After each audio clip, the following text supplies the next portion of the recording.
చూసారా 37వ Hyderabad book fair 2024 స్వాగతం సుస్వాగతం. ముఖ్యమంత్రి అతిథి ప్రారంభకులు గౌరవనీయులైన శ్రీ యనుమల రేవంత్ రెడ్డి గారు, మాన్య ముఖ్యమంత్రి వర్యులు, తెలంగాణ రాష్ట్రం విశిష్ట అతిథులు గౌరవనీయులైన శ్రీ జోపల్లి కృష్ణారావు గారు, గౌరవనీయులైన శ్రీ పొన్నం ప్రభాకర్ గారు. చూసారండి, పుస్తకాల పండుగ 37వ హైదరాబాద్ బుక్ ఫెయిర్ 2024.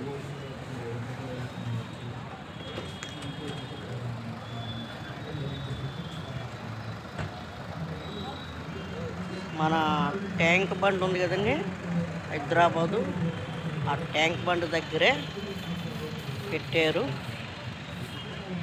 చూడండి, చాలా బాగుంది.